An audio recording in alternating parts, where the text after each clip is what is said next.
We're now going to have a meditation session that Jess Kaufman will lead us through. And I'd like to invite Jess to kindly join us and take us through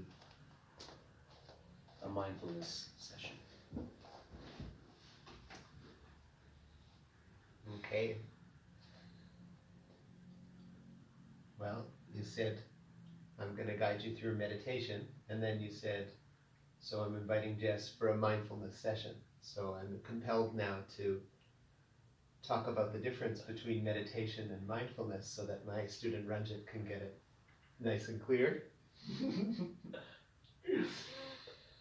So let's do a meditation, but let's make sure that this meditation includes mindfulness, because there are lots of meditations that don't have mindfulness. Even sometimes mindfulness is claimed, but it's not actually mindfulness going on. So let me lead us through a meditation that has mindfulness so that there's an opportunity for working on achieving insight and having a far more reliable happiness and peace than just a concentration, holding attention type meditation can give you.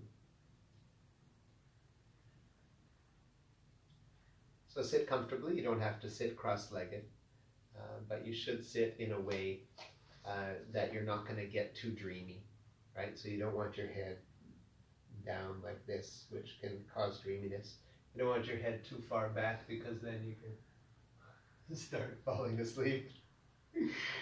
So instead, just have it at a normal height, maybe the chin slightly up. And that's, of course, for beginners. If you're already somewhat experienced meditator and you don't fall asleep in your meditation, then you know the positioning that you need to be for you. It's a case-by-case thing, ultimately. And then what we're going to do is we're going to just sense that there's a body sitting and have a sense of the posture of the body sitting. So we can notice that this is something that we need to do in just a one-moment experience, right? You can just sense that the body is sitting. And the body is also breathing, of course. If you're listening to this, I'm sure you're breathing. So the body breathing, now, I can notice lots of you out there are now going deeply to the nostril or to the nose and trying to get lost in the wind moving in and out. And that's not a mindful meditation. What I'd like you to do instead is be able to sense that the body is naturally breathing out and it's naturally breathing in.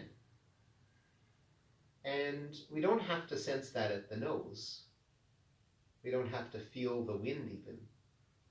We can know that the breathing is happening because the body is moving.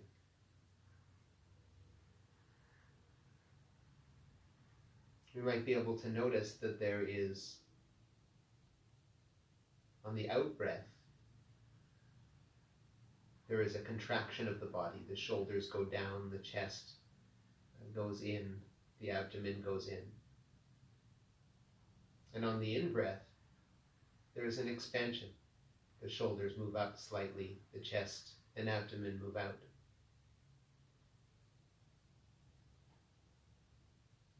And we don't have to notice any of the little details, but just get a general sense that even though the body is just sitting still, there's moving going on as a result of the breath.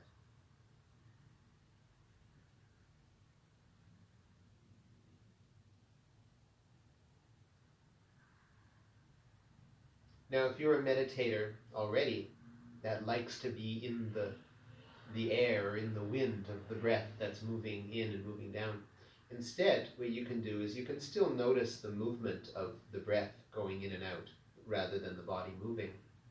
But instead of sinking your attention into it, are you able to just know that each step in the breathing is happening rather than getting lost in it, rather than your attention moving down into it?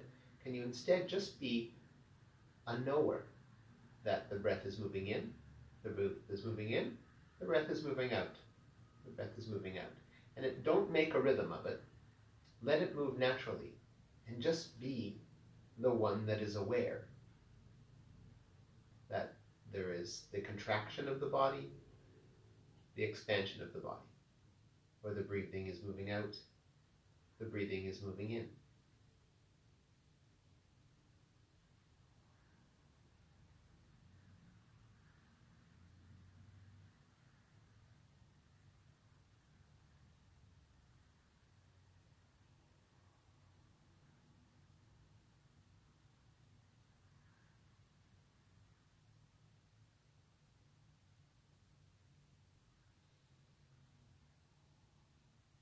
I'm sure by now you've noticed that you're not able to sustain this.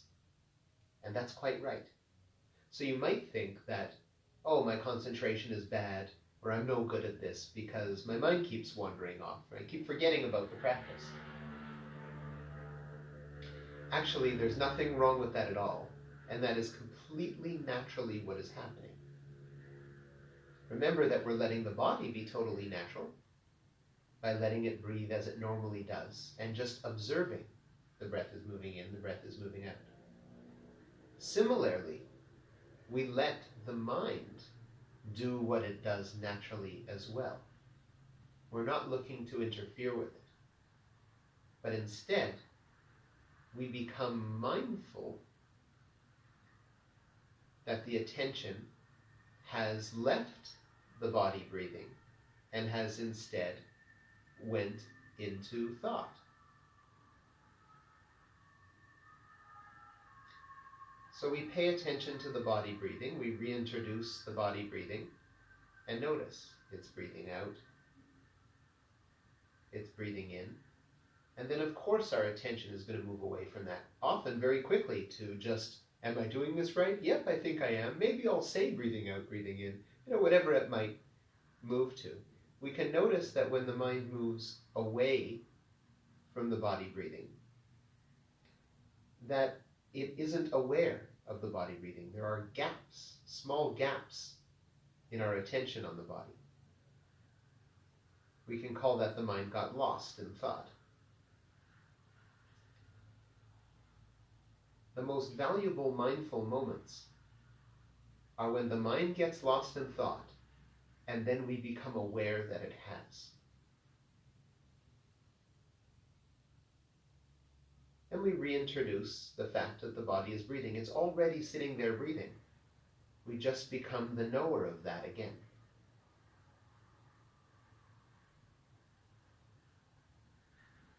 So we're looking to be the one that knows. In Buddhism, that's called Buddha, the one that knows.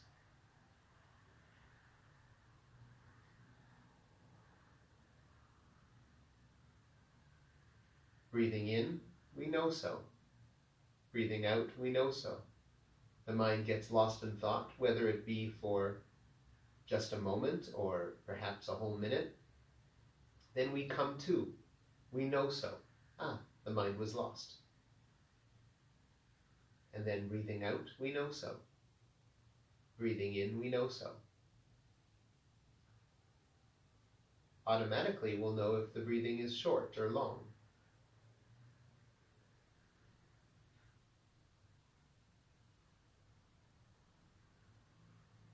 We let it be as it is,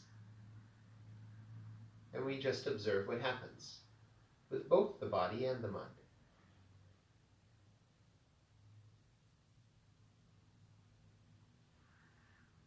Now, what is sure to happen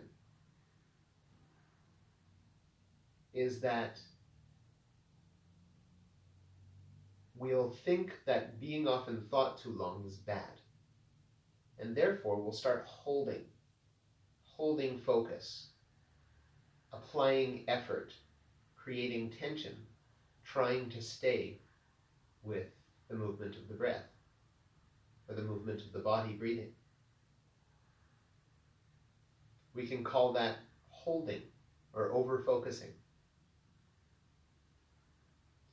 Let's come to know when we're holding or over-focusing.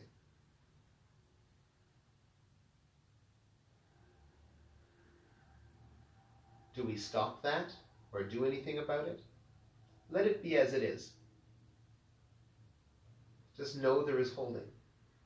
A moment later, we'll be lost in thought again, no doubt. We can realize that we got lost. Lost, and then aware that we were lost.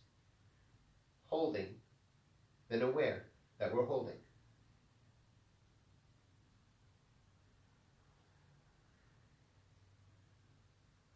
Reintroducing. The body's breathing out, the body's breathing in. Lost in thought, and then we become aware. Start holding our attention or getting tight. We become aware.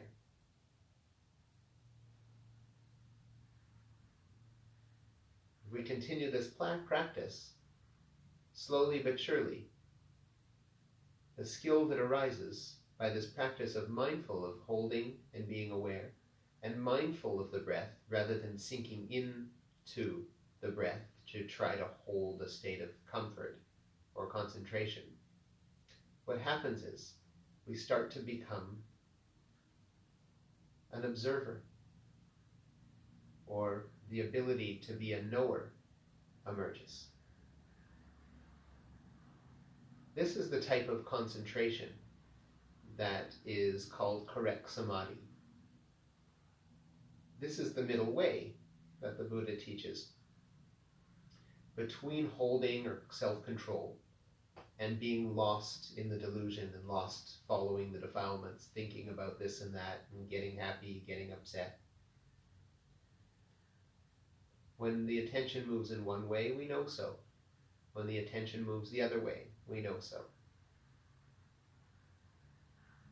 The mind then becomes stable as the knower, not as the holder, concentrator, fixator.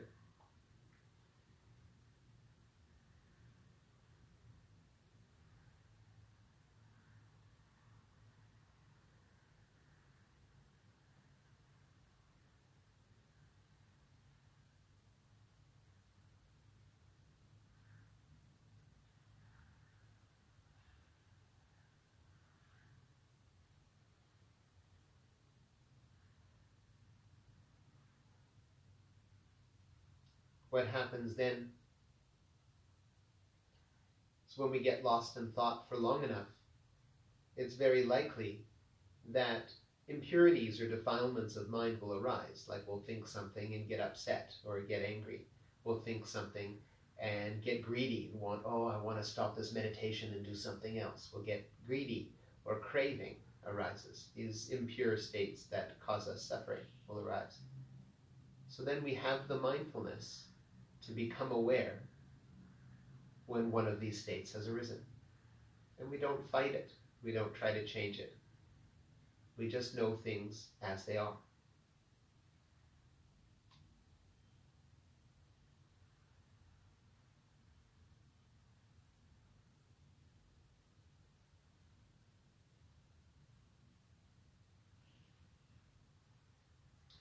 Sometimes we're holding tight, we see it and we realize it, we don't like it. Right? That not liking, or mild form of hating, is also an impurity or defilement. Come to sense that not liking has arisen, and then don't try to change it. Let it be as it is. This meditation, mindfulness for insight, is a mindfulness for insight practice. We're not looking to change things.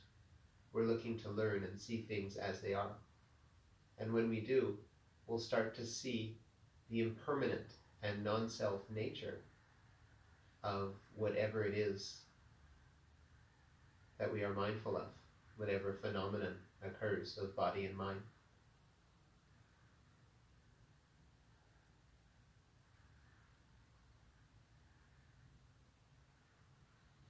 Seeing the impersonal and impermanent nature of the phenomena of our own body and mind. A true, reliable happiness and peace starts to emerge, where we don't depend on the world or our own body and mind being in any particular way for our happiness.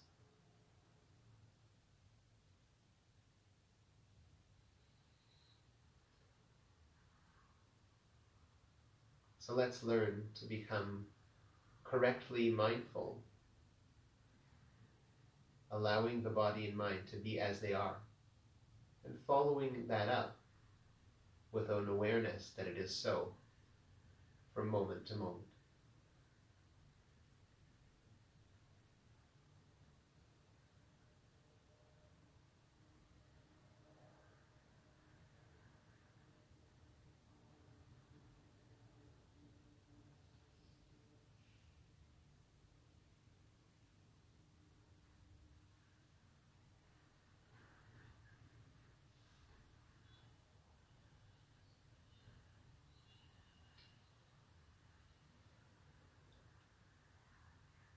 All right, Ranjit, that's enough for now.